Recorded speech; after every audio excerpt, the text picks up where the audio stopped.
Millie stood at the very back of the club, her eyes fixed on the stage. If she wasn't so terrified, she would be smiling. But with her level of anxiety at being around this many people, that would be an impossibility.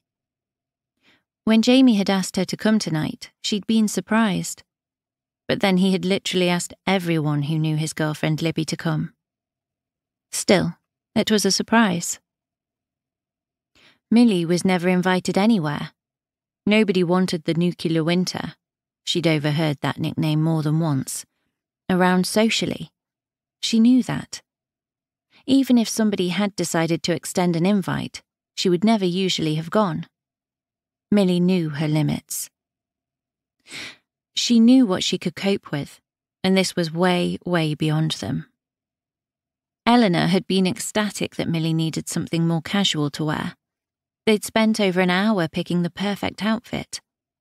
She'd even made a move to give Millie a hug after they'd finished, which Millie had deftly avoided. Elle was nice, but then Elle was paid to be nice. Millie imagined that most people would be nice if they were a personal shopper who took a commission from someone who didn't care about the cost of clothes.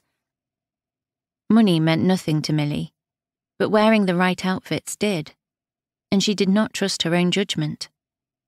Years ago, at the start of their interactions, Eleanor had tried to extract an opinion from Millie about the clothes she got her to try on, but she didn't bother anymore. Millie simply gave Elle the situation the clothes would be worn in. Elle had her try on a few outfits, and then she chose everything for her, right down to her underwear. Millie knew that she herself had no taste. She knew that if she chose her clothes, it would not be perfect, and appearing perfect was very important to Millie. "Hey, Dr. M." Her head whipped round to see him grinning down at her, his eyes twinkling with mischief. This man's eyes were always twinkling with mischief.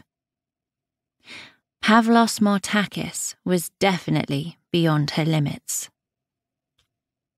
As Millie was a radiologist and Dr. Martakis a consultant surgeon, she managed to avoid him to a certain extent, but she couldn't avoid him completely, and he'd always unsettled her an unreasonable amount. In a way, he was her complete opposite.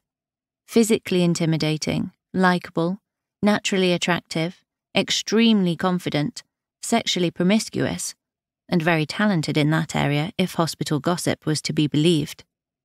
Yes, he unsettled her. But more than that, she got the impression that to him she was just one big joke, that he took an interest in her purely for his own amusement, like poking a turtle with a stick. "Hello, Dr. Martakis," she said in a tight voice, taking a small step back. She fixed her attention back on the stage and heard him sigh. "Why don't you call me Pavlos?" he asked. When she didn't reply, she heard another more drawn-out sigh. Why was he wasting his time talking to her? "You okay? You seem a bit tense." Millie blinked. She wasn't really used to concern. It threw her for a moment. "Fine," she managed to get out eventually. He was still studying her, and she got the impression he didn't miss much. After a long pause, Dr. Martakis finally broke the silence. "Here." A drink was held out in front of her. She looked down at it, but made no move to release the death grip she had on her handbag. "I don't drink alcohol," she told him. Dr. Martakis burst out laughing, but when she kept on staring straight ahead, it slowly died. "Bloody hell, you're serious? Why on earth not?" "Well, the latest evidence suggests that the interaction of alcohol with primary and secondary targets within the brain causes alterations in gene expression and synaptic plasticity that leads to long-lasting alteration in neuronal network activity." Out of the corner of her eye, Millie could see the pint that had been making its way to Dr. Martakis's mouth being slowly lowered.